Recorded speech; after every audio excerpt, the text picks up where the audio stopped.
নমস্কাৰ স্বাগতম জনাইছো আপুনি চাই আছে দ্য প্ৰাইম টাইম শ্ব অৱশেষত জল্পনা কল্পনাৰ অৱসান ঘটাই আসু এজেৱাইচিপিৰ উদ্যোগত গঠন হ'ল নতুন ৰাজনৈতিক দল অসম জাতীয় পৰিষদ চমুকৈ এজেপি নৱেম্বৰত গঠন হ'ব পূৰ্ণাংগ ৰাজ্যিক কমিটিখন আৰু ৰাষ্ট্ৰীয় দলৰ দৰে নতুন দলটো পৰিচালনা হ'ব হাই কমাণ্ডৰ জৰিয়তে নতুন দলটো থাকিব অৰ্থাৎ হাই কমাণ্ড বহুখিনি জল্পনা কল্পনাৰ অন্তত অৱশেষত এই নতুন দলটোৰ নাম ঘোষণা হ'ল আৰু এই দলটোৰ যিখন আহ্বায়ক কমিটিৰ সদস্য হয়তো বঢ়াবও পাৰে বা বাঢ়িবও পাৰে সম্পৰ্কে জনাইছে আজিৰ হোৱা যি সংবাদমেল তাত আৰু আসু এজেৱাইচিপিৰ উদ্যোগত গঠন যিটো নতুন দল যি গঠন হৈছে অসম জাতীয় পৰিষদ চমুকৈ এজেপি কাৰ্য কি ধৰণে আগবাঢ়িব এজেপিৰ বা কি হবলৈ গৈ আছে পৰৱৰ্তী সময়ছোৱাত প্ৰথমে এক প্ৰতিবেদন আগবঢ়াইছো 1985ত অসম গণ পৰিষদ 2020ত অসম জাতীয় পৰিষদ এজিপিৰ পৰা এজেপি লৈ আসুৰ গৰ্ভত জন্ম আন এক আঞ্চলিক দল অৱসান ঘটিল সকলো জল্পনা কল্পনাৰ কংগ্ৰেছ বিজেপিকে ধৰি ৰাষ্ট্ৰীয় দলৰ প্ৰতি খুব ঘৃণা উজাৰি সদৌ অসম ছাত্ৰ সন্থাই সুদীৰ্ঘ ৩৫ বছৰৰ পাছত জন্ম দিলে এটা নতুন আঞ্চলিক ৰাজনৈতিক দল নাম দিলে অসম জাতীয় পৰিষদ নাগৰিকত্ব সংশোধনী আইন বিৰোধী আন্দোলনৰ ভৰপক সময়তে আসুৰ নেতৃত্বৰ মগজুত উপুকনি হৈছিল এটা বিকল্প ৰাজনৈতিক শক্তিৰ এসময়ত নিজে প্ৰতিষ্ঠা কৰা দল অগপৰ চৰম সুবিধাবাদ বিদেশী খেদাৰ নামত কংগ্ৰেছ বিজেপিৰ প্ৰবঞ্চনাৰ বিৰুদ্ধে খুবুজাৰি দীৰ্ঘদিনীয়া পৰিক্ৰমাৰ পাছত আসুৰ উদ্যোগত আজি ৰাজ্যৰ ৰাজনীতিত আত্মপ্ৰকাশ কৰিলে এই নতুন দলটোৱে এজেৱাইচিপিৰ সহযোগত গঠন কৰা নতুন দলটোৰ প্ৰধান শ্লোগান হ'ব ঘৰে ঘৰে আমি অসম জাতীয় পৰিষদ গঠনৰ পাছত সমন্বয়ক তথা প্ৰাক্তন মন্ত্ৰী জগদীশ ভূঞাই ক'লে কেৱল ভোট নহয় ৰাইজৰে হ'ব স্থায়ী সম্পৰ্ক ৰাষ্ট্ৰীয় দলসমূহতো কিছুমান জাতীয়তাবাদী মনোভাৱাপন্ন বহু লোক আছে যিবিলাকে বিকল্প দেখা নাপায় তাতে সোমাই আছে সকলোকে আহ্বান জনাইছোঁ যে অসমীয়া জাতীয়তাবাদীৰ আপোচবিহীন সংগ্ৰামী ৰাজনৈতিক ধাৰা এটা আজিৰ পৰা অসমত আৰম্ভ হ'ল এই ধাৰাটোত সহযাত্ৰী হ'বলৈ সকলোৱে আগুৱাই আহক আমি ঐক্যবদ্ধভাৱে এখন আপোচবিহীন অসমীয়া জাতি ইনক্লুচিভ সকলোকে লৈ অসমবাসীৰ সৰ্বাংগীন বিকাশ আৰু কল্যাণ আৰু নিৰাপত্তাৰ স্বাৰ্থত আমি কাম কৰিম দলৰ কাম কাজ আগুৱাই নিওঁতে যদি জনসাধাৰণৰ কিবা পৰামৰ্শ আমাৰ প্ৰতি থাকে মুক্ত মনেৰে এই দলটো আপোন দল বুলি ভাবি সেই পৰামৰ্শ আগবঢ়ালে এই পৰামৰ্শ আমি গুৰুত্ব আৰু মৰ্যাদা কৰিম ইতিমধ্যে নৱগঠিত দলটোক শক্তিশালী কৰাৰ বাবে জিলাসমূহত দায়িত্ব দিয়া হৈছে কেইবাজনো নেতা 30 অক্টোবৰৰ ভিতৰত সকলো প্ৰক্ৰিয়া সম্পূৰ্ণ কৰি নৱেম্বৰৰ অধিৱেশনত গঠন হ'ব পূৰ্ণাংগ কমিটি সমাজত এটা ভাল নিকা ভাৱমূৰ্তি থাকিব লাগিব আৰু যুৱকসমূহক প্ৰাধান্য দিয়া সংগঠন হ'ব আমাৰ দলটো যুৱকসমূহক প্ৰাধান্য দিয়া আৰু সেইকাৰণে আমি যুৱকসমূহৰ পৰাও প্ৰতিনিধি সকলো ঠাইতে ল'বলৈ আমি ঠিক কৰিছোঁ আমাৰ দলটো মূলতঃ জিলা ভিত্তিক হ'ব ৰাজ্যিক ভিত্তিক জিলা ভিত্তিক তাৰপিছত সমষ্টি ভিত্তিক সমষ্টিৰ পিছত হ'ব আঞ্চলিক ভিত্তিক আৰু একেবাৰে শেষত বুথ ভিত্তিক আমাৰ সংগঠনৰ শ্লোগানটো হ'ব ঘৰে ঘৰে আমি যুৱ চামক অগ্ৰাধিকাৰ দি আগবাঢ়িব অসম জাতীয় পৰিষদ ৰাষ্ট্ৰীয় দলক উৎসাহিত কৰি আঞ্চলিক ৰাজনীতি শক্তিশালী কৰাৰ লক্ষ্যৰে আসু এজেৱাইচিপিয়ে নতুন দলটো প্ৰতিষ্ঠা কৰিলে ঠিকেই কিন্তু বিধানসভা নিৰ্বাচনলৈ মাত্ৰ 8 মাহ থকা অৱস্থাত ধনে জনে শক্তিশালী কংগ্ৰেছ বিজেপিক কেনেদৰে প্ৰতিহত কৰিব পাৰে তাৰ ওপৰতে নিৰ্ভৰ কৰিব নতুন দলটোৰ নেতৃত্বৰ সফলতা বিফলতা কেমেৰা পাৰ্চন হিতেশৰ সৈতে Hirakjyoti Malakar news 18 Assam north east আচলতে এই যি নতুন ৰাজনৈতিক দল গঠন হ'ল অসম জাতীয় পৰিষদ ইয়াৰ পিছত আচলতে কি ধৰণে দলটো গঠন হ'ব বা কি অভিৱৰ্তনত কোন কোন আহি তাত যোগ দিবহি কি ধৰণে আগবাঢ়িছে অধিক জানিম সংযুক্ত হৈছো ষ্টুডিঅ'ত আমাৰ জ্যেষ্ঠ সাংবাদিক অসীম কুমাৰ বৰাৰ সৈতে অসীম কুমাৰ বৰা আজি আনুষ্ঠানিকভাৱে ঘোষণা কৰিলে আৰু ঘৰে ঘৰে আমি বুলি কৈ তেওঁলোকে শ্লোগান দি অসম জাতীয় পৰিষদ ঘোষণা হ'ল বা দলটোৰ নাম তেওঁলোকে আনুষ্ঠানিকভাৱে দিলে আৰু এয়া আসুৰ গৰ্ভৰ পৰা দ্বিতীয়টো ৰাজনৈতিক দল এতিয়া কি ধৰণে চাইছে আজিৰ যিখিনি ঘোষণা হৈছে তাৰ পৰা কি ক'ব পাৰি কি অনুমান কৰিব পাৰি হয় আসলতে এই দলটো গঠন কৰা যেটো প্ৰক্ৰিয়া আমি সকলোৱে জানো মই বহলাই ব্যাখ্যা নকৰো কাৰণ কা আন্দোলনৰ যেতিয়া হৈছিল যে কা বিৰোধী আন্দোলন হৈছিল তেতিয়া আসুৰ মুখৰ পৰা ওলাইছিল যে এটা আঞ্চলিক শক্তিৰ কথা আৰু সেই আঞ্চলিক শক্তিটো দীৰ্ঘ পৰিক্ৰমাৰ পাছত বিভিন্ন জনৰ আলোচনা কৰি পৰামৰ্শদাতা গঠন কৰাৰ কমিটি গঠন কৰাৰ পিছত আজি আনুষ্ঠানিকভাৱে অসম জাতীয় পৰিষদ গঠন কৰা হ'ল। এতিয়া স্বাভাৱিকতেই আপুনি সোধাৰ দৰে বা অসমৰ বহু মানুহৰ মনত প্ৰশ্ন আহিছে যে এই আঞ্চলিক দলটোৱে অসমৰ ৰাজনীতিত কি প্ৰভাৱ পেলাব, বিশেষকৈ 8 মাহৰ পাছত নিৰ্বাচন আৰু নিৰ্বাচনৰ লক্ষ্য লৈ এই আঞ্চলিক দলটো গঠন কৰা হৈছে। এটা প্ৰশ্ন হৈছে, আচল প্ৰশ্নটো হৈছে যে যিটো উদ্দেশ্যৰে আঞ্চলিক দলটো গঠন কৰা হৈছে যে বিজেপি কংগ্ৰেছক উৎখাত কৰিব লাগে আৰু অসমৰ সম্পদৰ ওপৰত, অসমৰ মাটিৰ ভেটিৰ ওপৰত আমাৰ অধিকাৰ সাব্যস্ত কৰিব লাগে আৰু এটা আঞ্চলিক দলেহে অসমৰ স্বাৰ্থ সুৰক্ষিত কৰিব পাৰিব। এতিয়া প্ৰশ্নটো হৈছে এই অধিকাৰখিনি এই দলসমূহ নতুন দলটোৱে সুৰক্ষা দিব পাৰিবনে নাই, আৰু সুৰক্ষা দিবলৈ হ'লে তেওঁলোকে প্ৰথমে ক্ষমতা দখল কৰিব লাগিব। তাতে ক্ষমতা যদি দখল নকৰে বা ক্ষমতা যদি আদায় কৰিব নোৱাৰে তেনেহ'লে দলটোৰ প্ৰকৃত উদ্দেশ্য ব্যৰ্থ হ'ব। এতিয়া প্ৰশ্নটো হৈছে যে AGP যিটো ব্যৰ্থতা হ'ল, নতুন এটা আঞ্চলিক দলৰ প্ৰতিও অসমৰ মানুহৰ খুব কিমান আস্থাত ল'ব সেইটো এটা ডাঙৰ প্ৰশ্ন। তথাপিও যিহেতু বিজেপিৰ বিৰুদ্ধে কিছুমান অভিযোগ আছে, কাখনৰ এটা প্ৰশ্ন জড়িত হৈ আছে, গতিকে হয়তো এই দলটোৱে কিছু আস্থা অৰ্জন কৰিব পাৰিব, কাৰণ তাত আছু আৰু AJSYPৰ নেতাসকল জড়িত হৈছে আৰু বিভিন্ন ধৰণৰ তেনেকুৱা ধৰণৰ আঞ্চলিকতা ভাৱাপন্ন নেতা বা লোক তাত চামিল হ'ব। কিন্তু প্ৰথম প্ৰশ্নটো হৈছে ৰাজনীতি, এসময়ত অসমৰ ৰাজনীতি আৱেগত চলিছিল। অসম গণ পৰিষদ গঠন হৈছিল আৱেগৰ ৰাজনীতি কৰি, আৱেগ এটা আহিছিল, অসম গণ পৰিষদ গঠন হ'ল। পৰৱৰ্তী পৰ্যায়ত কিন্তু সেই আৱেগ নাইকিয়া হ'ল, আকৌ আৱেগ আহিল আলফা আন্দোলনৰ। আলফাই বিৰাট জনপ্ৰিয়তা অৰ্জন কৰিলে, যদিও তেওঁলোকৰ ৰাজনৈতিক ক্ষেত্ৰখনলৈ নাহিল, কিন্তু তেনেকুৱা এটা আৱেগ হ'ল। তাৰ পাছত কা আন্দোলনত এটা আৱেগ আহিল, কিন্তু সেই আৱেগটো কিন্তু আজি কিছু কমি গ'ল, কাৰণ যিকণ সময়ত লতাশিল খেলপথাৰ বা জজ খেলপথাৰ উত্তাল হৈ আছিল প্ৰতিবাদী কাৰ্যসূচীৰে, তেতিয়া কিন্তু এটা আৱেগ সৃষ্টি হৈছিল, অসমীয়া জাতি আগবাঢ়ি অহাৰ 2-4জন যুৱকৰ প্ৰাণ দিব লগা হ'ল। কিন্তু লাহে লাহে কৰোণা আহিল বা পৰিৱেশ পৰিস্থিতি সলনি হ'ল, গতিকে এতিয়া কিন্তু সেই আৱেগটো অলপ স্থিমিত হ'ল। গতিকে এই আৱেগৰ যোৱাৰ সময়ত কিন্তু দলটো গঠন কৰা হ'লে হয়তো আজি কিছু আমি আৰু আশাবাদ দেখিলোহেঁতেন, কিন্তু এতিয়া আমি নিৰাশা হোৱাৰ প্ৰয়োজন নাই বা তেওঁলোকেও সেই নিৰাশাবাদৰ কথা কোৱা নাই। কিন্তু গীতাশ্ৰী এটা কথা ঠিক যে আৱেগৰ ৰাজনীতি এতিয়া কিমান চলিব মোৰ সন্দেহ আছে। এটা প্ৰশ্ন হৈ ৰৈ গৈছে বা সকলোৰে হয়তো অনুমান কৰিব পাৰি। এতিয়া প্ৰতিক্ৰিয়া আহিছে, যিহেতু দলৰ ইতিমধ্যে গঠন হোৱাৰ পিছতে নাম ঘোষণা হ'ল, তাৰ পিছতে প্ৰতিক্ৰিয়া আহিছে। প্ৰথম প্ৰতিক্ৰিয়া স্বাস্থ্যমন্ত্ৰী ডক্টৰ হিমন্ত বিশ্ব শৰ্মাৰ পৰা। তেওঁ কি কৈছে আছুৰ এই নতুন দল সম্পৰ্কে শুনাবলৈ লৈছো। কোনেও যাতে মানুহক চান্দা খুজি হাৰাশাস্তি নকৰে, দলৰ ভয়ত যাতে দোকানীয়ে দোকান বন্ধ কৰিব নালাগে, যে চান্দা খুজিব আহিছে দোকান বন্ধ কৰি দিওঁ। সেয়া আছিল হিমন্ত বিশ্ব শৰ্মাৰ প্ৰতিক্ৰিয়া, কি ক'ব? নহয়, হিমন্ত বিশ্ব শৰ্মাৰ ৰাজনৈতিকভাৱে কোৱা কথা আমি একেবাৰে ওলাই কৰিব নোৱাৰোঁ, যদিও তেখেতৰ বহু কথাত অসমৰ মানুহৰ মতদণ্ড আছে, কিন্তু তথাপিও ৰাজনৈতিক ক্ষেত্ৰত তেওঁ কিন্তু বহুত সময় দূৰদৰ্শিতাৰ পৰিচয় দি আহিছে। কাৰণ তেওঁ যিটো ভাবিছে বা যি ধৰণৰ কথা কয় ৰাজনীতি বা এটা নিৰ্বাচনৰ আগত, ফলাফল সম্পৰ্কতে হওক, প্ৰাৰ্থী সম্পৰ্কতে হওক, সমষ্টিৰ হৰাজিকা সম্পৰ্কতে হওক, গতিকে হিমন্ত বিশ্ব শৰ্মাৰ এই ধৰণৰ মন্তব্যটো একেবাৰে ওলাই কৰিব নোৱাৰি, যদিও বিভিন্ন পক্ষই বা আজি লুৰিণজ্যোতি গগৈয়েও তেওঁক আকৌ ওলোটাই কটাক্ষ কৰি বহুত কথা কৈছে। কিন্তু এটা কথা ক'ব পাৰি যে হিমন্ত বিশ্ব শৰ্মাৰ কথাটো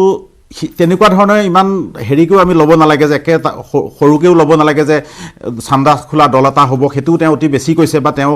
তেওঁ তেনেকৈ কথা কোৱা এটা স্বভাৱতো পৰিণত হৈছে। কিন্তু এটা কথা ঠিক যে এই দলটোৱে অসমৰ ৰাজনীতিত প্ৰভাৱ পেলাব, আৰু সেই প্ৰভাৱ বিজেপিৰ বিৰুদ্ধে কিমান পৰিব বা কংগ্ৰেছৰ কিমান ক্ষতি কৰিব, অগপৰ কিমান ক্ষতি কৰিব, সেই কিন্তু পৰৱৰ্তী পৰ্যায়ত আমি লক্ষ্য কৰিম। কাৰণ তেওঁলোকে কেনেকুৱা কেণ্ডিডেট দিয়ে বা তেওঁলোকে প্ৰচাৰ অভিযান কাৰ বিৰুদ্ধে বেছি চলায়, সেইটোৰ ওপৰত নিৰ্ভৰ কৰিব। কিন্তু এটা কথা ঠিক, এই দলটোৱে যদি ভবাৰ মতে আগবাঢ়ে তেনেহ'লে অহা বছৰৰ নিৰ্বাচনত নিশ্চয়কৈ আমাৰ ৰাজনীতিত কিছু প্ৰভাৱ পেলাব। সেই প্ৰভাৱে বিজেপিক উৎখাত কৰাত সহায় কৰিব নে নকৰে, নে কংগ্ৰেছক লাভান্বিত কৰিব, কাৰণ তেওঁলোকে ক্ষমতালৈ আহিব পৰাকৈ সিমানখিনি আসন পাব বুলি আমি অন্ততঃ বিশ্বাস কৰিব এতিয়া নোৱাৰোঁ। কিন্তু কাৰোবাৰ চৰকাৰ গঠনত বা কাৰোবাৰ চৰকাৰ পতনত এই দলটোৱে কিন্তু ভূমিকা নিশ্চয় ল'ব, তেওঁলোকৰ থাকিব। আমি পুনৰবাৰ হিমন্ত বিশ্ব শৰ্মাৰ ভাষ্য আগবঢ়ামৰ তাৰ পিছত হিমন্ত বিশ্ব শৰ্মাৰ এই প্ৰতিক্ৰিয়াৰ পিছতে আছু সাধাৰণ সম্পাদক লুৰিণজ্যোতি গগৈয়ে তেওঁৰ উত্তৰ দিছে বা তেওঁ প্ৰত্যুত্তৰ দিছে হিমন্ত বিশ্ব শৰ্মাৰ ভাষ্য। আমি দুয়োটা ভাষ্য পুনৰবাৰ শুনাবলৈ লৈছো। চব হওক, কিন্তু কোনেও যাতে মানুহক চান্দা খুজি হাৰাশাস্তি নকৰে, দলৰ ভয়ত যাতে দোকানীয়ে দোকান বন্ধ কৰিব নালাগে, যে চান্দা খুজিব আহিছে দোকান বন্ধ কৰি দিওঁ। চান্দাৰটো কোনে তুলিছে ৰাজহুৱাভাৱে সকলোৱে দেখি আছে, তেওঁ চান্দাৰ মাষ্টৰ বুলি সকলোৱে জানে, আৰু অসমত তেওঁতো গোটেই সৰ্বকালৰ সৰ্বশ্ৰেষ্ঠ চান্দা মাষ্টৰ বহি আছে। পৰিৱেশ পৰিস্থিতি এনেকুৱা আহি যাব, তেওঁ এই অসম জাতীয় পৰিষদ নামৰ দলটোতো গৈ জাপ মাৰি তেওঁ তাত মানে ভৰ্তি কৰিলেও মানুহে অসমৰ জনগণে কোনো আচৰিত নহয়। সময়ে মানুহৰ জীৱন নিৰ্ণয় কৰে, সময় ইমান এটা শক্তিশালী এটা মানে উপাদান বা অৱলম্বন পৃথিৱীৰ যিসকলে বিশ্বাসঘাতকতা প্ৰতাৰণা কৰিছে সেই সকলক সময়ে কেতিয়াও ক্ষমা নকৰে সেইকাৰণে সময়লৈ আমি সকলো অপেক্ষা কৰাটো উচিত অৰ্থাৎ সেই ৰাজনীতিৰ যি মুড সেয়া ইতিমধ্যে বহি গৈছে বা ইতিমধ্যে সেই ধৰণৰ মুখচুপতি আমি সেইখিনি শুনিলোঁ কিন্তু কংগ্ৰেছৰ এটা তাৎপৰ্যপূৰ্ণ মন্তব্য হৈছে বিধায়ক জাকিৰ হুছেইন সিকদাৰৰ পৰা তেওঁলোকে বিচাৰিছে যে একত্ৰিত হওক বিজেপি বিৰোধী শক্তি কংগ্ৰেছৰ সেই প্ৰতিক্ৰিয়া শুনাম আৰু তাৰপিছত মই পুনৰ ষ্টুডিঅ'লৈ উভতিম আমি বাতিল কৰিম কংগ্ৰেছ চৰকাৰ আহিলে কা বাতিল হ'ব আৰু সদৌগম ছাত্ৰ সন্থাৰ গৰ্বৰ দ্বিতীয় সন্তানটোৱে যদি কা বাতিল কৰাব বিচাৰে তেনেহ'লে আমাৰ লগত একেখন মঞ্চত থিয় হ'ব লাগে আৰু আমি একেখন মঞ্চত থিয় হ'লেহে শক্তিশালী হ'ম আৰু তেতিয়া বিজেপিক পৰাভূত কৰিব পাৰিম অৰ্থাৎ কংগ্ৰেছে বাট খোলা ৰাখিছে এতিয়া গোটেই কথাটো হ'ল এই নতুন যে যিটো দল গঠন কৰিলে অসমৰ ৰাজনীতিত যিটো দল আজি আত্মপ্ৰকাশ কৰিলে এই দলটোক এতিয়া কংগ্ৰেছ বিজেপি বা ইউডিএফে নিজৰ ৰাজনৈতিক সুবিধাৰ স্বাৰ্থত ব্যৱহাৰ কৰিব সেই ধৰণৰ মতামত দিব আজি হিমন্ত বিশ্ব শৰ্মাৰ কাৰণে এই দলটো উত্থানটো বা এই দলটো ওলাই অহাটো তেওঁলোকে বিচৰা নাই কাৰণ এই দলটোৱে ভোট বিভাজন কৰিব বিজেপিৰ গতিকে আজি হিমন্ত বিশ্ব শৰ্মাই নিশ্চয় প্ৰতিক্ৰিয়া প্ৰকাশ কৰিব পাৰে কিন্তু তেওঁৰ দৰে এজন জ্যেষ্ঠ নেতা বা এজন জ্যেষ্ঠ মন্ত্ৰীয়ে এনেকুৱা ধৰণৰ খুব একে তৰল মন্তব্য দিয়াটো খুব শুভ কথা হোৱা নাই কাৰণ ৰাজনৈতিক দল খুলিবই বা এইটো এটা পৰিৱেশ সৃষ্টি হোৱাৰ কাৰণে এনেকুৱা দল এটা গঠন হৈছে গতিকে তেওঁ কিছু মেচিয়ৰ্ড মন্তব্য দিয়াহেঁতেন হয়তো অসমৰ মানুহে গ্ৰহণ কৰিলেহেঁতেন একেদৰে আজি কংগ্ৰেছে যিখিনি কথা কৈছে কংগ্ৰেছে ভাবিছে যে এই দলটোৱে বিজেপিৰ ভোট ভাঙিব গতিকে বিজেপিৰ ভোট ভঙাৰ লগে লগে কংগ্ৰেছ লাভান্বিত হ'ব গতিকে কংগ্ৰেছে সেই ধৰণৰ এটা অংক কৰি মন্তব্যবিলাক দিব ঠিক তেনেদৰে অগপৰি হয়তো এই দলটোৰ উত্থানটো নিবিচাৰিব কাৰণ তেওঁলোকেও সেই দলৰ ভোট ভাঙিব গতিকে অসম জাতীয় পৰিষদে এতিয়া কংগ্ৰেছে কেনেকৈ লয় বিজেপিয়ে কেনেকৈ লয় সেইটোতকৈও তেওঁলোকে যদি ক্ষমতা দখল কৰিব খোজে তে অসমৰ জাতীয় সমস্যাবোৰ যিবিলাক সমস্যাক লৈ তেওঁলোকে আজি দলটো গঠন কৰিছে বা কা বিৰোধী কথা হওক বা দুৰ্নীতি হওক এই কথাবিলাক লৈহে তেওঁলোক আগবাঢ়িব লাগিব কংগ্ৰেছেতো বহুত কথা ক'ব কাইলৈৰ পৰা ৰিপুণ বৰাই ক'ব তৰুণ গগৈ ক'ব তেনেকৈ আজি হিমন্ত বিশ্ব শৰ্মাই কৈছে আৰু আমালৈ তথ্য আহিছে ৰিপুণ বৰা সোধা হৈছিল যে তেওঁ এই নতুন দলটোৱে কংগ্ৰেছৰ কিবা ক্ষতি কৰিব নেকি ৰিপুণ বৰাৰ ভাষ্য কি আছিল সেয়া আমি আগবঢ়াম ৰিপুণ বৰাৰ মতে নতুন এটা দলে কংগ্ৰেছৰ নিজৰ এটা ভেটি আছে কংগ্ৰেছত কোনো ক্ষতি নকৰে আনহাতে আন এগৰাকী কংগ্ৰেছী বিধায়কে ইতিমধ্যে এক হোৱাৰ কথা এটা ইংগিত ইতিমধ্যে দিছে প্ৰদেশ কংগ্ৰেছৰ সভাপতি কি ভাষ্য আছিল সেয়া আগবঢ়াইছো আমাৰ দেশ গণতান্ত্ৰিক দেশ আৰু গণতন্ত্ৰত সকলোৰে অধিকাৰ আছে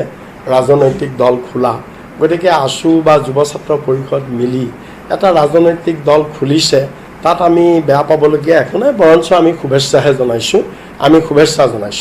আৰু আমাৰ প্ৰতিক্ৰিয়া বা আমাৰ যিটো আপুনি প্ৰশ্ন সুধিছে সেইটোত আমাৰ চিন্তা কৰিবলগীয়া এইকাৰণে নাইকিয়া আমি কংগ্ৰেছ এটা প্ৰথম কথা ৰাষ্ট্ৰীয় দল আৰু দীৰ্ঘদিন ধৰি আমি হয় শাসনত নহয় বিৰোধীত আছোঁ আৰু আমাৰ সংগঠন ষ্টেট লেভেলৰ পৰা ৰাজ্যিকবিলাকত ষ্টেট লেভেলৰ পৰা একেবাৰে বুথলৈকে আমাৰ যথেষ্ট সংগঠন আছেই নিজস্ব গতিকে সেইকাৰণে আছুৱেই বা কোনোবাই এটা বেলেগ ৰাজনৈতিক দল খুলিলেও তাৰ লগত আমাৰ কোনো ধৰণৰ আমি মানে প্ৰভাৱ নপৰে বা আমি কোনো ধৰণে তাক বেলেগ ধৰণে চিন্তা কৰিবলগীয়া কথা নাথাকে কাৰণ আমাৰ নিজস্ব শক্তি নিজস্ব গণভিত্তি আমাৰ আছেই কিন্তু মেটেৰিয়েলৰ কথাটো আমি বাৰম্বাৰ কৈছোঁ যদিও আছুৱে দল নোখোলাৰ আগত তেওঁলোকৰ কেইবাজনো নেতাই তেওঁলোকে প্ৰকাশ কৰিছে মানে কংগ্ৰেছৰ লগত মেটেৰিয়েলিটোত তেওঁলোকৰ ৰিজাৰ্ভেশ্যন প্ৰকাশ কৰিছে তেওঁলোকৰ অসন্মতি প্ৰকাশ কৰিছে তথাপিও আমি কিন্তু কংগ্ৰেছে আমি এতিয়াও শেষ মুহূৰ্তলৈকে আমি আমাৰ দুৱাৰ খোলা ৰাখিছোঁ হেয়া দুৱাৰ খোলা কথা যেটো দুৱাৰ খোলা কথা আমি কৈছো এতিয়া কংগ্ৰেছ আৰু ইউডিএফৰ মিত্ৰতা ইতিমধ্যে চূড়ান্ত হৈছে আৰু লগতে এতিয়া কি ক'ব পাৰি এজেৱাইচিপি বা আসুৰ যি নতুন এজেপি যি অসম জাতীয় পৰিষদ গঠন কৰিলে এতিয়া এই দলটোৱে কিমান সম্ভাৱনা আছে যে গৈ এই মিত্ৰজোঁটত গৈ একেলগে হাত মিলাব বা আন ৰাজনৈতিক শক্তি যেনেকৈ কৃষক মুক্তিও নিজৰ দুৱাৰ খোলা ৰাখিছে কৃষক মুক্তিও বাৰে বাৰে এখন পতাকাৰ তলতে অহাৰ কথা কৈছে এতিয়া কিমান ক'ব পাৰি কোনফালে আচলতে কোন মিত্ৰতা হ'বলৈ গৈ আছে এতিয়া যেহেতু দলটো গঠন হ'ল এতিয়া কথাটো হ'ল যে মিত্ৰতাত তেওঁলোক আবদ্ধ হ'বনে নহয় নে তেওঁলোকে অকলেই নিৰ্বাচনী যুঁজত অৱতীৰ্ণ হ'ব যদিও আঞ্চলিক শক্তিবিলাক একলগ হোৱাৰ কথা আজি অখিল গগৈ কৈছে সাংসদ অজিত ভূঞাই কৈছে বা আজি লুৰিণজ্যোতি গগৈ বা দীপাংক নাথেও কৈছে যে সকলো দল একত্ৰিত হ'ব লাগিব আৰু যুঁজ দিব লাগিব কিন্তু এইটো ঠিক যে বিজেপিক যদি উৎখাতৰ লক্ষ্য জাতীয় পৰিষদৰ হয় তেনেহ'লে কংগ্ৰেছৰ লগত তেওঁলোকৰ বুজাবুজি কিবা হ'ব নেকি আৰু যেহেতু কংগ্ৰেছৰো উদ্দেশ্য হ'ল বিজেপিক উৎখাত কৰা তেওঁলোকৰ কৈ আছে যে বিজেপিক আমি এবাৰ উফৰাম আমি নিজে চৰকাৰ গঠন কৰিম যদি তেওঁলোকে এটা এজেণ্ডা কিন্তু একেই যে এওঁলোকেও বিজেপিক নালাগে তেওঁলোককো বিজেপিক নালাগে যদি সেই এজেণ্ডাটো তেওঁলোক মিল হয় তেনে কংগ্ৰেছৰ লগত চিক্ৰেট এলায়েন্স বা অপেন এলায়েন্সো কৰিব পাৰে কিন্তু সেইটো তেওঁলোকৰ কাৰণে হয়তো আত্মঘাতী হ'ব পাৰে 2 নম্বৰ কথাটো হ'ল সেইটো কংগ্ৰেছৰ লগত মিত্ৰতা বা গোপন বুজাবুজিৰ কথা এটা আহিব বিজেপিক উৎখাতৰ স্বাৰ্থত তেনেকুৱা এটা সূত্ৰ তেওঁলোকে উলিয়াই ল'ব পাৰে কাৰণ তেওঁলোকে অকলে চৰকাৰ গঠন কৰিব পৰাকৈ শক্তি আৰ্জন কৰিব বুলি মই অন্তত নাভাবোঁ 2 নম্বৰ কথাটো হ'ল যে যিসকল আঞ্চলিক শক্তি এতিয়া অসমত সক্ৰিয় হৈ আছে বা তেওঁলোকে বিভিন্ন নিৰ্বাচনত অংশগ্ৰহণ কৰি আছে সেই ৰাজনৈতিক দলসমূহৰ লগত তেওঁলোকৰ মিত্ৰতা কেনেকুৱা হ'ব বা তেওঁলোকৰ লগত আসন বুজাবুজি বা তেওঁলোকৰ লগত এতিয়া নতুন দ্বিতীয় পৰ্যায়ত কি আলোচনা হ'ব সেই কথাখিনিৰ ওপৰত কিন্তু এতিয়া ভৱিষ্যতৰ ৰাজনীতি বহুত নিৰ্ভৰ কৰিব আৰু এই ক্ষেত্ৰত বিকাশজী মই কৈছোঁ যে অখিল গগৈয়ে যদি সঁচাকৈ দল গঠন কৰে যে অখিল গগৈৰ কৃষক মুক্তিৰ নতুন দলটোৰ ওপৰতো অসমৰ আঞ্চলিক ৰাজনীতিৰ ভৱিষ্যত বহুত নিৰ্ভৰ কৰিব অৰ্থাৎ বহুখিনি কথা ইণ্টাৰলিংকড হৈ আছে বুলি ক'লে ভুল নহয় ধন্যবাদ জ্ঞাপন কৰিছোঁ আমাক এইখিনি তথ্য বিস্তৃতভাৱে জনোৱাৰ বাবে সময় হৈছে এটা চমু বাণিজ্যিক বিৰতিৰ পিছতে খবৰ লৈ আহিম চীন দেশে কি ধৰণে এতিয়া ৰঙা চকু দিছে বিভিন্ন ভাৰতীয় ঘৰত আৰু ক'বলৈ গ'লে যেহেতু মোবাইল সকলোৱে ইউজ কৰে ডেটা ইণ্টাৰনেট সকলোৱে ব্যৱহাৰ কৰে ইয়াৰ জৰিয়তে কৰবাত চীনে আহি সকলোৰে ঘৰে ঘৰে সোমাইছে নেকি এতিয়া ভাৰতীয় ডেটা চীনৰ হাতত পৰিছে আৰু ইয়াৰ পৰা চীনে কি ধৰণে ব্যৱহাৰ কৰিব পাৰে কি ধৰণৰ ভয়ংকৰ ষড়যন্ত্ৰ হ'ব পাৰে এই গোটেই খবৰ থাকিব বিৰতিৰ পিছত আজিৰ দিনটোৰ এটা গুৰুত্বপূৰ্ণ খবৰ দেশবাসীৰ বাবে ভাৰতৰ বিৰুদ্ধে নতুন ষড়যন্ত্ৰত লিপ্ত হৈছে কপটীয়া চীন আৰু এইবাৰ ভাৰতৰ 10,000 লোকক যাৰ ভিতৰত ভিভিআইপি আছে তেওঁলোকৰ বিৰুদ্ধে চোৰাংচোৱাগিৰি আৰম্ভ কৰিছে চুবুৰীয়া ৰাষ্ট্ৰখনে আনকি এনে এজেন্সি নিযুক্তি দিয়া হৈছে বা নিয়োগ কৰা হৈছে যি চীনা এজেন্সিয়ে এতিয়া ক'বলৈ গ'লে যে ইনফৰমেশ্যন টেকনলজি কোম্পানীয়ে ৰাষ্ট্ৰপতি ৰামনাথ কোবিন্দৰ পৰা প্ৰধানমন্ত্ৰী নৰেন্দ্ৰ মোদী মুখ্য ন্যায়াধীশৰ পৰা বিভিন্নজন হাই প্ৰফাইল নেতালৈকে বহুকেইখন ৰাজ্যৰ মুখ্যমন্ত্ৰীলৈকে এতিয়া তেওঁলোকক লিষ্টত ৰাখিছে বা তেওঁলোকক টাৰ্গেট হিচাপে লৈছে তেওঁলোকে কি ধৰণৰ লোকেশ্যন ব্যৱহাৰ কৰিছে তেওঁলোক ক'ত আছে গোটেইখিনি তথ্য পাতি সংগ্ৰহ কৰিছে এনে এটা এজেন্সিয়ে জেনহুৱা ডেটা ইনফৰমেশ্যন টেকনলজি নামৰ এই সংস্থাটোৱে আৰু যি সংস্থাৰ আচলতে লিংক আছে যি সংস্থা জড়িত চীনৰ চৰকাৰৰ সৈতে আৰু চীনৰ ষড়যন্ত্ৰক লৈ এতিয়া এই ষড়যন্ত্ৰ পোহৰলৈ অহাৰ লগে লগে দেশজুৰি সৃষ্টি হৈছে তীব্ৰ প্ৰতিক্ৰিয়াৰ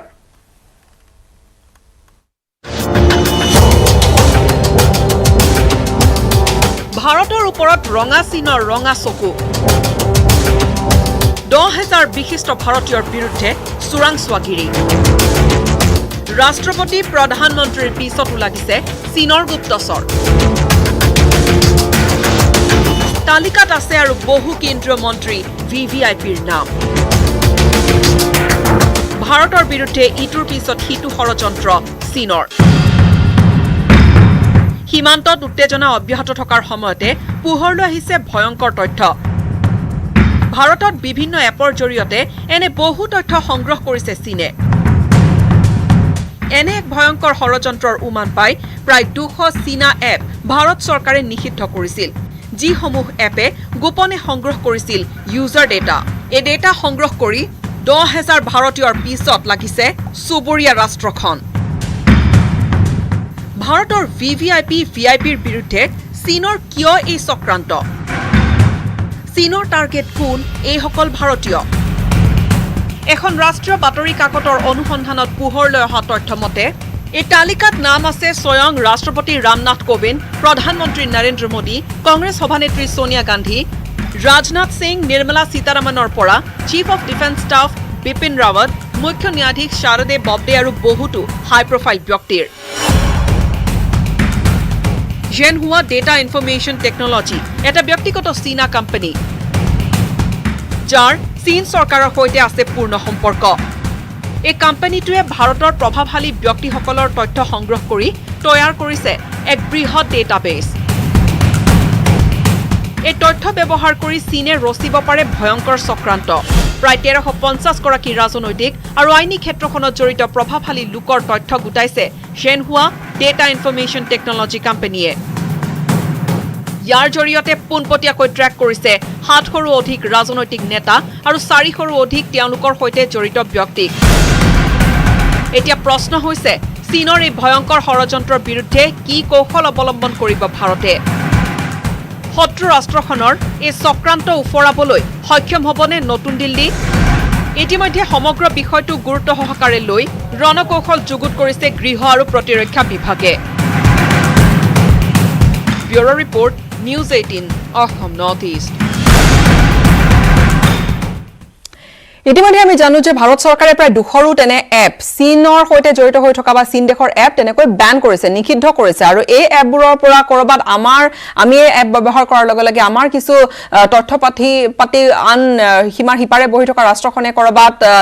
লৈ আছে নেকি? এনেবোৰ কথাৰ পিছতে, এনেবোৰ কথা পোহৰলৈ অহাৰ পিছতে, মানে চোৰাংচোৱাগিৰিৰ কথা পোহৰলৈ অহাৰ পিছতে এই এপবোৰ নিষিদ্ধ কৰা হৈছে, বেন কৰা হৈছে। আৰু তাৰ পিছত এই খবৰে এতিয়া তোলপাৰ লগাইছে। সংযুক্ত হৈছে আমাৰ দিল্লী ব্যুৰ' চিফ পাৰ্থজ্যোতি বৰাৰ সৈতে। 200তকৈও অধিক এপ বেন কৰিলে ভাৰত চৰকাৰে, কিন্তু এই যে নতুন খবৰে তোলপাৰ লগাইছে স্বাভাৱিকতে, কিয়নো প্ৰায় 10,000 ভাৰতীয়ক নজৰত ৰাখিছে এই কোম্পানীটোৱে বা এই প্ৰাইভেট টেকনলজি প্ৰযুক্তি ফাৰ্মখনে। কিন্তু যি ফাৰ্মৰ ক্লায়েণ্টটো হৈছে কমিউনিষ্ট পাৰ্টি চীনৰ আৰু লগতে চীন চৰকাৰ। গীতাশ্ৰী, হয়, আজি ইংৰাজী দিল্লীৰ পৰা প্ৰকাশিত ইংৰাজী দৈনিক কাকত ইণ্ডিয়ান এক্সপ্ৰেছে এই বৃহৎ তথ্য ফাদিল কৰিছে। ইতিমধ্যে আপুনি যি নাম উল্লেখ কৰিছে, Jinghua data information technology company limited, এই কোম্পানীটো 2018 চনৰ পৰা চীনৰ চিনজেন নামৰ স্থানটোৰ পৰা পৰিচালিত হৈ আছিল। আৰু ইতিমধ্যে আপুনি জনাইছে ভাৰতবৰ্ষৰ 10,000 লোকৰ, প্ৰায় 10,000 লোকৰ তেওঁলোকে ব্যক্তিগত তথ্য সংগ্ৰহ কৰি ৰাখিছে। তাত অন্তৰ্ভুক্ত হৈছে ভাৰতৰ বৰ্তমানৰ প্ৰধানমন্ত্ৰী, ভাৰতৰ ৰাষ্ট্ৰপতি, ভাৰতৰ প্ৰধানমন্ত্ৰীগৰাকীৰ পত্নী, ৰাষ্ট্ৰপতিৰ পত্নী অৰ্থাৎ ফাৰ্ষ্ট লেডি, তাৰ সমান্তৰালকৈ পূৰ্ব ৰাজীৱ গান্ধীৰ পৰা আৰম্ভ কৰি মনমোহন সিঙলৈকে প্ৰাক্তন মুখ্য প্ৰধানমন্ত্ৰীসকলৰ ব্যক্তিগত তথ্য, তেওঁলোকৰ পৰিয়ালৰ তথ্য সম্পূৰ্ণৰূপে সকলো সংগ্ৰহ কৰি ৰাখিছে চীনৰ এই প্ৰতিষ্ঠানটোৱে। তাৰ লগতে ভাৰতৰ বিজ্ঞানী, ভাৰতৰ বিউৰোক্ৰেটছ, ভাৰতৰ নেতা, অভিনেতা বা অধিবক্তা বা উচ্চতম ন্যায়ালয়ৰ ন্যায়াধীশ সকলোৰে তথ্য সংগ্ৰহ কৰি ৰাখিছে এই কোম্পানীটোৱে। আন নালাগে গুৱাহাটীৰ মেয়ৰজনৰ বাতৰিও, গুৱাহাটীৰ মেয়ৰজনৰ ব্যক্তিগত তথ্য সংগ্ৰহ কৰি ৰাখিছে এই প্ৰতিষ্ঠানটোৱে। এক ডিজিটেল লাইব্ৰেৰী তেওঁলোকে তৈয়াৰ কৰি লৈছে, যি ডিজিটেল লাইব্ৰেৰীত গুৱাহাটীৰ মেয়ৰজনৰ তথ্য আছে। নৰ্থ ইষ্টৰ যদি ক'বলৈ, নৰ্থ ইষ্টৰ নেতাৰ বিষয়ে যদি বা নৰ্থ ইষ্টৰ লোকৰ বিষয়ে যদি ক'বলৈ যোৱা যায়, চাংমা পৰিয়াল, মেঘালয়ৰ চাংমা পৰিয়ালৰ সম্পূৰ্ণ তথ্য সংগ্ৰহ কৰি ৰাখিছে এই প্ৰতিষ্ঠানটোৱে। আৰু ইতিমধ্যে গুৱাহাটীৰ মেয়ৰৰ কথা মই জনালোই। ইণ্ডিয়ান এক্সপ্ৰেছত উল্লেখ কৰা মতে এই প্ৰতিষ্ঠানটো পৰিচালিত হয় 50জন লোকেৰে। তেওঁলোকৰ বিদেশত, ভাৰতত নহয়, বিদেশৰ বিভিন্ন স্থানত প্ৰায় 20টা ডেটা প্ৰচেছিং চেণ্টাৰ আছে। তেওঁলোকে ডেইলি 15 কোটি ডেটা সংগ্ৰহ কৰে, 15 কোটি ডেটা সংগ্ৰহ কৰে। 500 কোটি প্লেটফৰ্মৰ, প্ৰায় 500 কোটি প্লেটফৰ্ম তেওঁলোকে ভিজিট কৰে। আৰু ছচিয়েল মিডিয়াই হওক বা নিউজ ৱেবছাইটে হওক বা অন্যান্য প্লেটফৰ্মসমূহ তেওঁলোকে ভিজিট কৰে। আৰু প্ৰায় 30 লাখ ব্যক্তি আৰু প্ৰতিষ্ঠানৰ তেওঁলোকে ডেটা সংগ্ৰহ কৰে। এতিয়া আমি সকলোৱে মোবাইল ব্যৱহাৰ কৰো বা আমাৰ মোবাইলৰ হাতৰ মুঠিতে আমাৰ এতিয়া ইণ্টাৰনেটৰ জৰিয়তে গোটেই পৃথিৱীখন আছে, বা আমি বহুখিনি তথ্য এপৰ জৰিয়তে বা ছচিয়েল মিডিয়াত আমি ব্যৱহাৰ কৰো। এই ধৰণৰ তথ্যবোৰে আচলতে কৰবাত এই এজেন্সিয়ে সংগ্ৰহ কৰে নেকি? এপ্লিকেশ্যনবোৰ ভাৰতত গীতাশ্ৰী বন্ধ কৰাৰ কাৰণটো হৈছিলে এপ্লিকেশ্যনবোৰৰ চাৰ্ভাৰ ভাৰতত নাছিলে। মোবাইল এপ্লিকেশ্যনবোৰৰ চাৰ্ভাৰ ছিংগাপুৰ বা অন্যান্য স্থানত আছিলে। ইউজাৰসকলে যিসমূহ ডেটা তেওঁলোকে দিয়ে সেই এপ্লিকেশ্যনটো অপেন কৰিবলৈ সেই ডেটাসমূহ চাৰ্ভাৰত জমা হয়, যাৰ কাৰণে এটা ছিকিউৰিটি থ্ৰেট আছে বুলি ভাৰত চৰকাৰে গণ্য কৰি এপ্লিকেশ্যনবোৰ তেওঁলোকে বন্ধ কৰিছিল। কিন্তু এই জিংহুৱা ডেটা ইনফৰমেশ্যন টেকনলজি নামৰ প্ৰতিষ্ঠানটোৰ বেলিকা তেওঁলোকে ডেটা সংগ্ৰহ কৰে ছচিয়েল মিডিয়াৰ পৰা, নিউজ পেপাৰৰ পৰা বা ৰিচাৰ্চ পেপাৰৰ পৰা, পেটেণ্ট পেপাৰৰ পৰা, বিডিং পেপাৰ ইত্যাদি যিসমূহ ডকুমেণ্টছ আছে সেই ডকুমেণ্টছসমূহৰ পৰা ডেটাসমূহ সংগ্ৰহ কৰে। কথাটো হৈছে, গুৰুত্বপূৰ্ণ কথাটো হৈছে আৰু উল্লেখযোগ্য কথাটো হৈছে এইসমূহ ডেটা পাব্লিকেলি এভেইলেবল। আপোনাৰ ছচিয়েল মিডিয়াত আপুনি কি লিখিছে মই চাব পাৰোঁ, আপুনি মোৰ ছচিয়েল মিডিয়াত কি লিখিছে মই চাব পাৰোঁ। গতিকে এই হাজাৰ হাজাৰ লাখ লাখ লোকৰ, অকল ভাৰতৰে নহয় সমগ্ৰ বিশ্বৰে হাজাৰ হাজাৰ লাখ লাখ লোকৰ ডেটা সংগ্ৰহ কৰি তেওঁলোকে কৰিব কি, যিসমূহ ডেটা পাব্লিকলি উপলব্ধ, ৰাজহুৱাভাৱে উপলব্ধ, সকলোৱে জানিব পাৰে। ইয়াৰ কাৰণটো হৈছে তেওঁলোকে ভাৰতৰ বিৰুদ্ধে হাইব্ৰিড ৱাৰ আৰম্ভ কৰিব বিচাৰিছে। কাৰণ আজিৰ তাৰিখত, আগতে আছিলে যিখন দেশত তেল আছে সেইখন দেশ সকলোতকৈ ধনী, কিন্তু আজিৰ তাৰিখত যিখন দেশৰ হাতত ডেটা আছে আৰু যদি বিদেশী ৰাষ্ট্ৰৰ লোকসকলৰ বা প্ৰতিষ্ঠানৰ ডেটা থাকে সকলোতকৈ ভাল যিখন দেশৰ সৰ্বাধিক ডেটা আছে সেইখন দেশে আজি পৃথিৱীত মই খবৰত থাকিম আৰু যিহেতু এই ধৰণৰ তথ্যপাতি ব্যৱহাৰ কৰি এখন শত্ৰু ৰাষ্ট্ৰৰ কিমান এটা ভয়ংকৰ ষড়যন্ত্ৰ বা চক্ৰান্ত ৰচিব পাৰে সেয়া সহজে হয়তো অনুমান কৰিব পাৰি আৰু সংগ্ৰহ কৰি এনালাইচিছ কৰা হয় আৰু সেই ধৰণে হয়তো আগবাঢ়ে এনেবোৰ এজেন্সি এই গোটেইখিনি কথা অব্যাহত ৰাখিম এটা বিৰতিৰ পিছত পুনৰ স্বাগতম জনাইছো 10,000 ভাৰতীয় নাগৰিকৰ ভাৰতীয় লোকৰ আৰু যাৰ ভিতৰত ৰাষ্ট্ৰপতিৰ পৰা প্ৰধানমন্ত্ৰীৰ পৰা বিভিন্নজন হাই প্ৰফাইল ব্যক্তি আছে তেওঁলোকৰ তথ্যপাতি সংগ্ৰহ কৰিছে চীনে আৰু চীনৰ এয়া কি ধৰণৰ ষড়যন্ত্ৰ হ'ব পাৰে সংযুক্ত হৈছো পুনৰবাৰ দিল্লী ব্যুৰ চিফ পাৰ্থজ্যোতি বৰাৰ সৈতে পাৰ্থ যিহেতু ইতিমধ্যে গোটেইখিনি ঘটনা পোহৰলৈ আহিছে ক'ব পাৰি নেকি যে এই ধৰণৰ তথ্যপাতি যদি কোনোবাই মিছইউজ কৰোঁ বুলি যদি ভাবে কোনোবাই যদি তেনেকুৱা এখন যুদ্ধ কৰিম বুলি ভাবে তেতিয়াহ'লে চীন দেখে যিহেতু চীনৰ হাতত ইতিমধ্যে এই তথ্যপাতিবোৰ আছে চীনে বৰ মিছইউজ কৰিব পাৰে এইখিনি কথা ক'ব পাৰি নিশ্চয় গীতাশ্ৰী চীনে এই তথ্য বা হাইব্ৰিড ৱাৰ আৰম্ভ কৰিছিল 1999 চনতে যি সময়ত ভাৰতবৰ্ষত চাগৈ ইণ্টাৰনেট উপলব্ধ হোৱা নাছিল বিভিন্ন জেগাত চহৰসমূহত ইণ্টাৰনেট চাগৈ আছিলে গাঁওসমূহত তেতিয়া ইণ্টাৰনেট উপলব্ধ হোৱা নাছিল তেতিয়াই চীন দেশে এই হাইব্ৰিড ৱাৰৰ পৰিকল্পনা কৰিছিল আৰু তাৰপিছত যেতিয়া সমগ্ৰ বিশ্বতে ইণ্টাৰনেটৰ সম্প্ৰসাৰ ঘটিলে তেতিয়া চীন দেশে এই প্ৰতিষ্ঠানটোৰ যোগেদি বা তাৰ পূৰ্বে অন্যান্য প্ৰতিষ্ঠানৰ যোগেদি তেনেধৰণৰ ডেটা সংগ্ৰহ কৰাৰ তেওঁলোকে এক পৰিকল্পনা কৰিলে আৰু যিটো পৰিকল্পনা তেওঁলোকে সফল ৰূপায়ণ দিছে এই প্ৰতিষ্ঠানটোৰ যোগেদি যিখন বাতৰি কাকতে এই তথ্য ফাদিল কৰিছে সেই বাতৰি কাকতখনে যেতিয়া এই প্ৰতিষ্ঠানটোৰ সৈতে যোগাযোগ কৰিছিল তেতিয়া এই প্ৰতিষ্ঠানটোৱে কিন্তু তেওঁলোকক একো তথ্য যোগান ধৰা নাছিলে আৰু এতিয়া যদি আপুনি এই প্ৰতিষ্ঠানটোৰ ৱেবছাইটটো খুলিছে নাপাব কাৰণ ইতিমধ্যে তেওঁলোকে এই প্ৰতিষ্ঠানটোৰ যিটো ৱেবছাইট সেইটো পুল ডাউন কৰিছে অৰ্থাৎ ইয়াত এটা ষড়যন্ত্ৰ জড়িত হৈ আছে ইংৰাজী বাতৰি কাকতখনে দিল্লীস্থ যি চীনা দূতাবাস তেওঁলোকৰ সৈতে সম্পৰ্ক স্থাপন কৰিছিল তেওঁলোকে ডিনাই কৰিছে তেওঁলোকে কৈছে তেওঁলোকৰ যি স্থানীয় নিয়ম বা স্থানীয় আইন সেই স্থানীয় আইনে তেনেধৰণৰ কাম কৰাত বাধা প্ৰদান কৰে তৎসত্বেও কিন্তু চীন দেশে এই কাম কৰি আছে গতিকে চীন দেশৰ নিজৰ আইনমতে যিটো কথা বেআইনী সেই কামটো কিন্তু এই প্ৰতিষ্ঠানটোৱে কৰি আছে স্বাভাৱিকতে ইয়াতে ষড়যন্ত্ৰ জড়িত হৈ আছে অনাগত সময়ত চীন দেশ হ'ব বিচাৰিছে বিশ্বত ছুপাৰ পাৱাৰ আৰু সেই ছুপাৰ পাৱাৰ হ'বলৈ তেওঁলোকে যি পন্থা অৱলম্বন কৰিব লাগে সেই পন্থাসমূহ অৱলম্বন কৰিছে কিন্তু হাইব্ৰিড ৱাৰৰ যি কনচেপ্ট সেই কনচেপ্টটো বা সেই কামটো বা তেনেধৰণে বন্দুকেৰে আক্ৰমণ নকৰি বা নিউক্লিয়াৰ বোমাৰে আক্ৰমণ নকৰি টেকনলজিৰে আক্ৰমণ কৰা বা ডেটাৰ যোগেদি আক্ৰমণ কৰা বা এখন দেশৰ ইকনমি এখন দেশক সাইকোলজিকেলি ভাঙি পেলোৱাৰ যি পদ্ধতি সেই পদ্ধতিটো অকল চীনেই নহয় বিগত সময়ত ৰাছিয়ায়ো ইউক্ৰেইনৰ বিৰুদ্ধে কৰিছিল আৰু ক্ৰিমিয়া নামৰ জেগাটুকুৰা ইউক্ৰেইনৰ ক্ৰিমিয়া নামৰ স্থানটো তেওঁলোকে দখল কৰিছিল আৰু বৰ্তমান যি হংকঙত ডেমক্ৰেটিক প্ৰটেষ্ট চলি আছে গণতন্ত্ৰক স্থাপন কৰিবলৈ হংকঙত যি প্ৰতিবাদ সাব্যস্ত হৈ আছে এই প্ৰতিবাদতো চীনে এই ডেটাসমূহ ব্যৱহাৰ কৰি এই প্ৰতিবাদ মষিমূল কৰিবলৈ চেষ্টা কৰিছিল কিন্তু এতিয়া প্ৰশ্নটো হয় ডেটাসমূহ কেনেকৈ ব্যৱহাৰ কৰে মই ইতিমধ্যে জনাইছো এই প্ৰতিষ্ঠানটোৱে যিসমূহ ডেটা সংগ্ৰহ কৰিছে যিসমূহ তথ্য সংগ্ৰহ কৰিছে ভাৰতবৰ্ষৰ 10,000 বিভিন্ন লোকৰ বিষয়ে সেই ডেটাসমূহ পাব্লিক ডমেইনত উপলব্ধ তেওঁলোকে নিউজ পেপাৰৰ পৰা লৈছে বা কিবা ৰিচাৰ্চ পেপাৰ যদি পাব্লিছ হৈছে কোনোবা বিজ্ঞানীয়ে সেই ৰিচাৰ্চ পেপাৰৰ পৰা লৈছে বা ছ'চিয়েল মিডিয়াৰ পৰা লৈছে ঠিক তেনেধৰণে এই তথ্যসমূহ সংগ্ৰহ কৰিছে সেই তথ্যসমূহ সংগ্ৰহ কৰি তেওঁলোকে মুড অফ দি নেশ্যন বা সাইকোলজি অফ দি নেশ্যন বা সেন্টিমেন্ট এখন দেশৰ কেনেকুৱা সেইটো ষ্টাডি কৰে উদাহৰণস্বৰূপে যদি সাধাৰণ ভাষাত ক'বলৈ যোৱা যায় আজিকালি দেখা পোৱা যায় ভাৰতবৰ্ষতো কিছুমান ৰাজনৈতিক দলে ট্ৰোল কৰে সেই দলটোৰ এজন ব্যক্তিক যদি সমালোচনা কৰে কোনোবাই সেই ব্যক্তিজনক ট্ৰোল কৰে এক প্ৰকাৰ ট্ৰোল কৰাৰ নিচিনাই কিন্তু সেই ব্যক্তিজনক ট্ৰোল কৰিবলৈ তেওঁৰ একেবাৰে উইকেষ্ট যিটো কথা সেই কথাটোত আঘাত কেনেকৈ কৰিব যদিহে আপুনি সেই ব্যক্তিজনৰ সকলোকৈ দুৰ্বল কথাটো আপুনি জানে গতিকে চীন দেশে যদি ভাৰতবৰ্ষৰ তেনে লোকসকলৰ ভিআইপি বা ভিভিআইপি সকলৰ সেই দুৰ্বল কথাটো জানে বা তেওঁৰ ব্যক্তিগত কিছু কথা জানে তেতিয়া সেই ব্যক্তিজনক তেনেধৰণে প্ৰত্যক্ষ বা পৰোক্ষভাৱে আঘাত কৰিব পাৰিব সাধাৰণ কনচেপ্টটো সেইটোৱে ইয়াত বৰ বিশেষ ৰকেট চাইন্স জড়িত হোৱা নাই ইয়াত খালি ডাঙৰ কথাটো হৈছে তথ্যসমূহ সংগ্ৰহ কৰা মই পুনৰ কৈছো এই এপ্লিকেশ্যনসমূহক বন্ধ কৰাৰ যি উদ্দেশ্য আছিল সেইটো সম্পূৰ্ণ বেলেগ এটা উদ্দেশ্য আছিল চাৰ্ভাৰ ভাৰতবৰ্ষৰ বাহিৰত থাকে আৰু ইউজাৰ সকলে নিজৰ তথ্যসমূহ যিবোৰ দিয়ে চাৰ্ভাৰসমূহত জমা হয় চাৰ্ভাৰসমূহ ভাৰতবৰ্ষৰ কণ্ট্ৰলত নাই কিন্তু এইবাৰ কিন্তু ছ'চিয়েল মিডিয়াত যিসমূহ ডেটা আমি দিওঁ বা সেই 10,000 ব্যক্তিয়ে দিয়ে বা অন্যান্য নিউজ পেপাৰে হওক বা অন্যান্য ৰাজহুৱা মঞ্চত 10,000জন ব্যক্তিয়ে যি কথা সেইখিনি তথ্য অৰ্থাৎ সংগ্ৰহ কৰিছে আৰু এই গোটেইখিনি কথা আচলতে পোহৰলৈ আহিছে এইখিনি সময়ত যি সময়ত আচলতে সীমান্তত ভাৰত চীন সীমান্তত কিছু উত্তেজনাপূৰ্ণ পৰিৱেশে বা চেপা উত্তেজনাই বিৰাজ কৰি আছে ঠিক তেনে সময়তে এই নতুন কথাখিনিয়ে এতিয়া যথেষ্ট তাৎপৰ্য বহন কৰিছে যে দিল্লীয়ে কি ধৰণৰ ৰণকৌশল ৰচনা কৰে এই ধৰণৰ এটা চক্ৰান্ত উফৰাবলৈ সেয়া নিশ্চয়কৈ সময়হে ক'ব ধন্যবাদ পাৰ্থ আপুনি সবিশেষ জনালে আৰু এই সময়ত এই গোটেইখিনি খবৰে কিন্তু আজিৰ তাৰিখত বা আজিৰ দিনটোত কিন্তু গোটেই ভাৰতবৰ্ষতে তোলপাৰ লগাইছে ব্যাপক প্ৰতিক্ৰিয়া সৃষ্টি কৰিছে ইতিমধ্যে বিৰোধীও এই সম্পৰ্কত প্ৰতিক্ৰিয়া দিবলৈ আৰম্ভ কৰিছে সময় আন এটা চমু বাণিজ্যিক বিৰতিৰ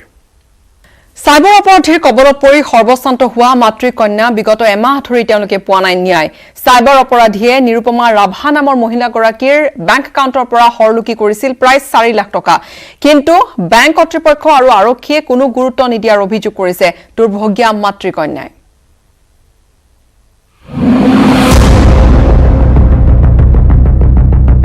বিগত এমাহে ন্যায়ৰ অপেক্ষাত এহাল মাতৃকন্যা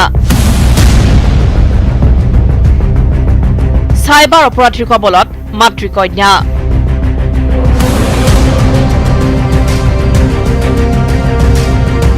মাতৃৰ একাউণ্টৰ পৰা হৰলুকি প্ৰায় 4 লাখ টকা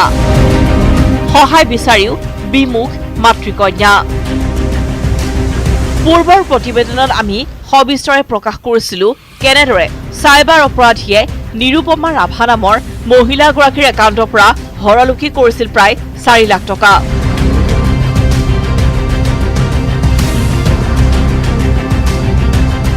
যোৱা 10 আগষ্টত বেলতলা SBI শাখাৰ পৰা 3,83,600 টকাৰ এক ঋণ লৈছিল নিৰুপমা ৰাভা নামৰ মহিলাগৰাকীয়ে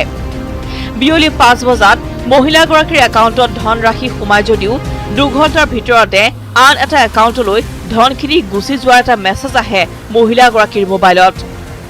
বেংকত খবৰ লোৱা গম পাই মহিলাগৰাকীৰ একাউণ্টৰ পৰা ধনখিনি সোমাইছিল আগৰতলাৰ ৰূপক দেৱনাথ নামৰ ব্যক্তিগৰাকীৰ একাউণ্ট নম্বৰত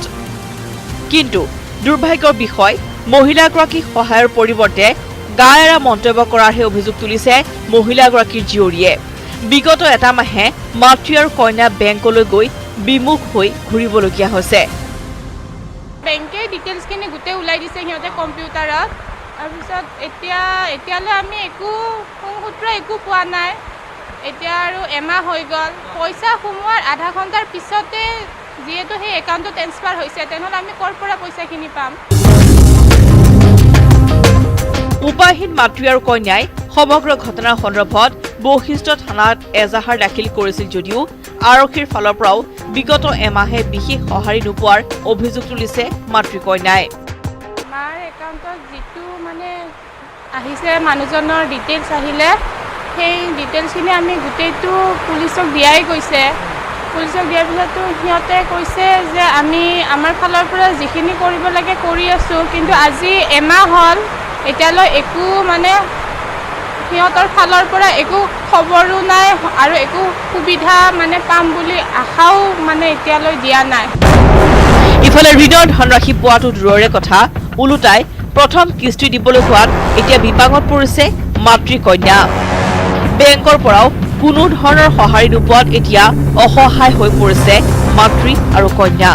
এতিয়া একমাহটো হৈয়ে গ'লে এই মাহটোৰ পৰাতো আমি দিব লগা লোন দিব লগা হৈয়ে গ'ল এতিয়া আমি কি উপায়েৰে কৰি দিম এতিয়া ক'ৰ পৰা দিম কেনেকুৱা কৰিম মহিলাগৰাকী আৰু জীয়ৰীৰ অভিযোগ বেংকটোৰ একাংশ কৰ্মচাৰী ছত্ৰছায়াতে তেওঁলোকৰ একাউণ্টৰ পৰা হৰলুকি হ'ল প্ৰায় 4 লাখ টকা 2-3 দিন পিছত হেক হ'লেও এইটো ভাবিব পৰা গ'ল হয় হয়তো কোনোবাই কৰিছে বুলি কাৰণ আধা ঘণ্টাৰ পইচাটো সোমোৱাৰ আধা ঘণ্টাৰ পিছতে হেক হোৱাটো আমি তেনেকৈ সম্ভৱ বুলি নাভাবোঁ এইটো হয়তো বেংকৰ কোনোবা জড়িত আছে বেংক কৰ্তৃপক্ষৰ হাতত একাউণ্ট নম্বৰৰ সকলো তথ্য থকাৰ পিছতো কিয় মহিলাগৰাকীৰ ধনৰাশি ঘূৰাই দিয়াত গুৰুত্ব প্ৰদান কৰা নাই বেংক কৰ্তৃপক্ষই তাক লৈ বহু প্ৰশ্ন উত্থাপন হৈছে কেমেৰাত নিতুল কৃষ্ণ সহযোগত ভাস্কৰ জ্যোতি হাজৰিকাৰ report news 18 Assam north east বিশ্বনাথৰ এটা ঘটনালৈ আহিছো চিকিৎসাৰ অভাৱত বা চিকিৎসকৰ অৱহেলাৰ ফলত পুনৰ মৃত্যু কাকৱালি ললে এগৰাকী ৰোগীয়ে এই ৰোগীগৰাকী পুৱা চিকিৎসালয় গৈ পোৱাৰ পিছত বহু সময় ধৰি তেওঁ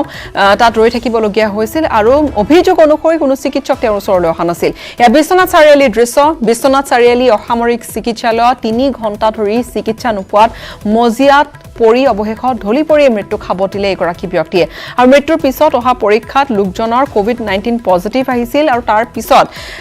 তেওঁৰ যি হেকৃত আৰু পিপি কিট পৰিধান কৰি পেলে হেকৃত কৰাৰ বাবে ধন দাবী কৰাৰো গুৰুতৰ অভিযোগ উত্থাপন কৰিলে পুত্ৰৰ অভিযোগ যে তেওঁ বাৰম্বাৰ কাটৰ অনুৰোধ কৰিছিল কিন্তু তেওঁলোকৰ পিতৃৰ ওচৰলৈ বা তেওঁলোকৰ ওচৰলৈ কোনো এগৰাকী চিকিৎসক নগল অৱশেষত তেওঁ সাংসদক ফোন কৰিবলগীয়া হ'ল আৰু সাংসদক ফোন কৰাৰ পিছতে সাংসদে যেতিয়া গুটে ঘটনাটো হস্তক্ষেপ কৰে তেতিয়াহে চিকিৎসক আহি অকনমান সোৱাচিতা কৰিছিল কিন্তু ইতিমধ্যে ৰোগীগৰাকীৰ প্ৰাণ গুছি গৈছিল ইতিমধ্যে তেওঁৰ পিতৃয়ে যিগৰাকী অভিযোগ কৰিছে যিগৰাকী যুৱকে তেওঁৰ পিতৃৰ তেওঁ প্ৰাণ হেৰুৱাইছিল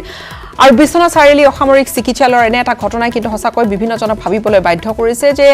যি সময় স্বাস্থ্য বিভাগে দাবী কৰিছে যে আমূল পৰিৱৰ্তন হৈছে বা গোটেইখিনি সা সুবিধা কৰি দিয়া হৈছে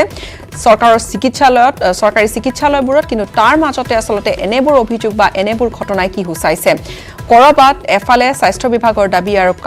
তাৰ বিপৰীতে এনেবোৰ ঘটনা বা অভিযোগে কৰবাত স্বাস্থ্য বিভাগৰ এনে দাবীৰ এটা ফপোলা স্বৰূপ উদঙাই দিয়া নাইনে বিশ্বনাথ চাৰিআলি অসামৰিক চিকিৎসালয়ত যি ঘটনা ঘটিল সঁচাকৈ অমানৱীয় আৰু তাৰ পিছত সেই অভিযোগ তাতেই নাছিল অন্তপৰা যি অভিযোগ উত্থাপন কৰিছিল পুত্ৰই যে পিতৃ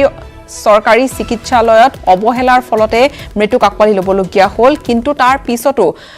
কোভিড পজিটিভ সেইগৰাকী মৃত ব্যক্তিক হেকৃত কৰাৰ বাবেওতো ধন দাবী কৰাৰ অভিযোগ উত্থাপন কৰিলে